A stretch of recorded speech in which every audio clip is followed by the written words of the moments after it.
For experiment 6,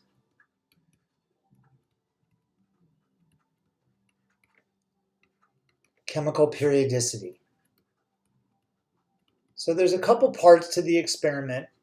I want to give you a little bit of background first. So in the 1800s, a lot of elements had been discovered, and a guy named Dmitri Mendeleev, and many others actually, but Mendeleev is credited with it, started putting like things together. And they put like things together and looked for patterns of behavior of the properties of the elements. Now, they did not know about structure like you do. Something else I want to point out, just looking at the periodic table over here, this stair-step line is the line of demarcation between metals on the left. So just a couple of things, a couple of general properties. Metals are to the left of the stair step. So first of all, they broke it up into metals and nonmetals. And metals like to lose electrons. Nonmetals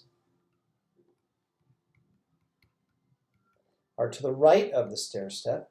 So all of these over here are nonmetals.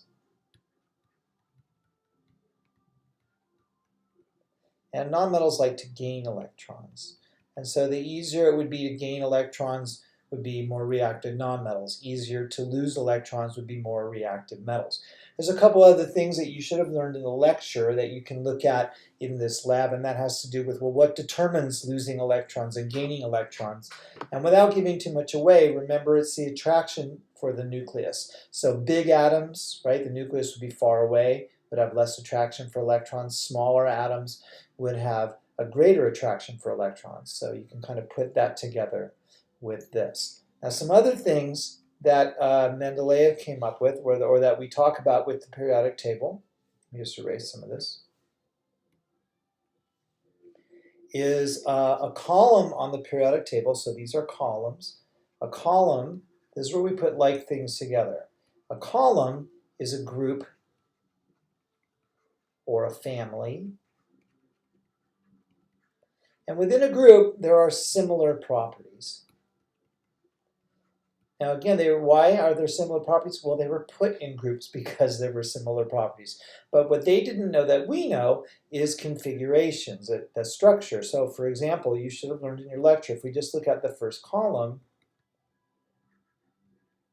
right, hydrogen has a configuration of 1s1, lithium is 1s2, 2s1, sodium is 1s2, 2s2, 2p6, 3s1. So you can see that everything in that first column has an s1 configuration. So that's why, part of why they have similar properties. And you can do the same thing for all of the columns on the periodic table, that you'll notice that they have similar properties. Interestingly, what Mendeleev based his on is he determined the empirical formulas. If you remember the last lab, we did empirical formulas.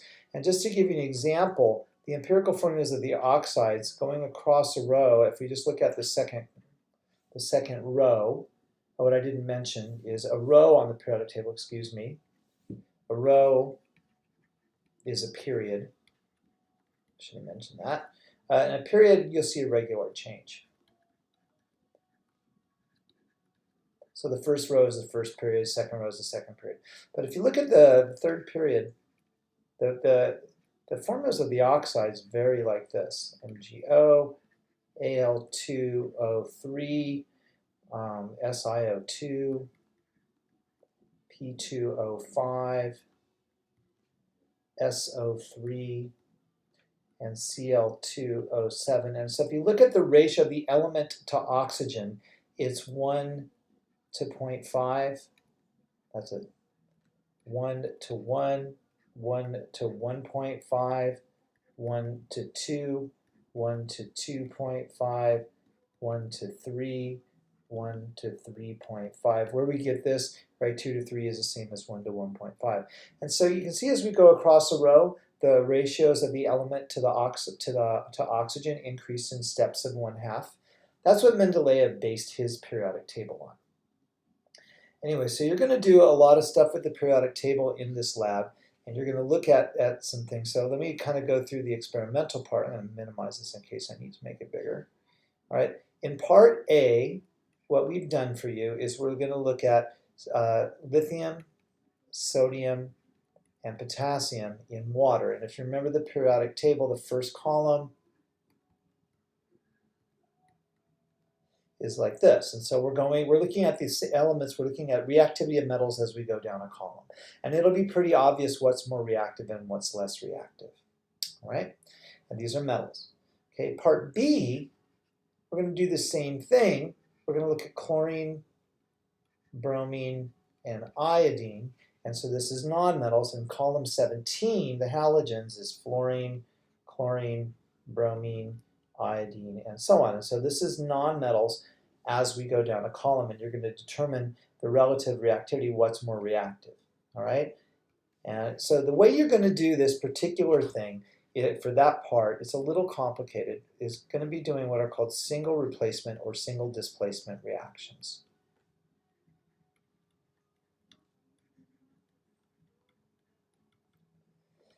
I like to call these the king of the hill reaction. So what's happening is the general form is A plus BX makes AX plus B. And so what's happening is A tries to knock B off. So remember the child's game, king of the hill.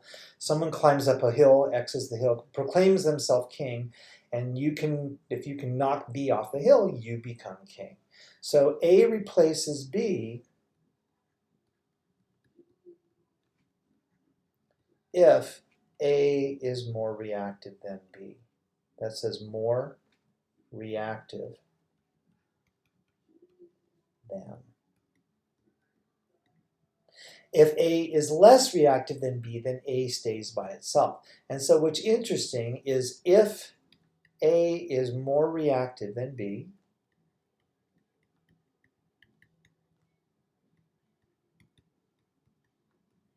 then at the end, B is by itself. If you look over here, right, if this happens, B is by itself. If, however, A is less reactive than B, then at the end, A is by itself, right? Because if A is less reactive than B, it can't do it, and so this reaction does not take place, and so you have A by itself. So what that means is whatever is by its whatever is by itself at the end of the reaction is the less reactive. All right, so again, if we do this reaction and B is by itself, that means A is more reactive than B, right? If we do this reaction and it doesn't react and A is by itself, that means A is less reactive than B. And so either way, you get your answer. Now the tricky part in this experiment, so you can hit pause and take a look at that. The tricky part in this particular experiment is how can you tell? So what you'll see in the data, just to give you an example, if you look at chlorine plus KBr, which is one of the reactions we do, chlorine is going to try to knock bromine off. Now, chlorine and bromine are halogens, that's what that column is called, and halogens are water soluble, so chlorine is soluble in water,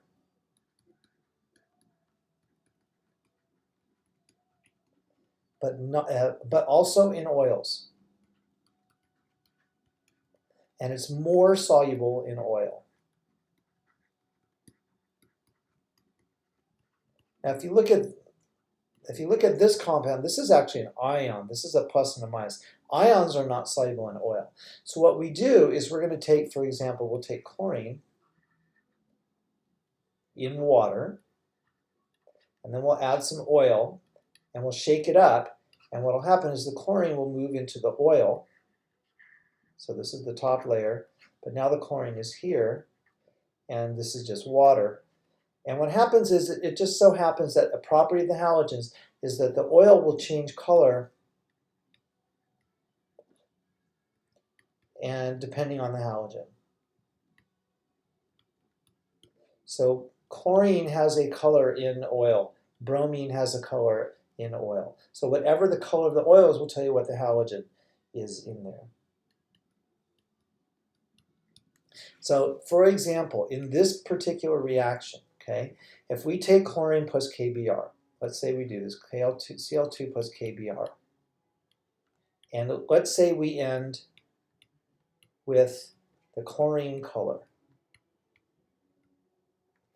That means that chlorine is alone, and therefore chlorine is less reactive than bromine.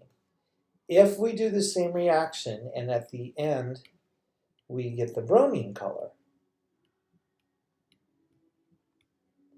that would mean that the bromine is alone, uncombined, right? Because this would give us KCl plus Br2, right? The chlorine knocks the bromine off. That says alone, and therefore the chlorine would be more reactive than the bromine. So when you look at the data, you look at the color of the top layer. Whatever that color of the top layer is will identify what the halogen is. Whatever the halogen is in the top layer is the less reactive. All right. Now, the last thing you're going to do in this experiment is you're going to look at some pictures of some cards that have stuff about elements on it, and it's going to look like this. You open it up. This. All right. So I'm going to stretch this out. All right. So I've laid them out here, and the same picture is in the lab. And so these are just the elements, but they're in order, and they're little circles to represent them. And what you're asked to do is to first of all identify, well, what does it mean if they're blue? What do all the blue ones have in common? What do the purple ones have in common?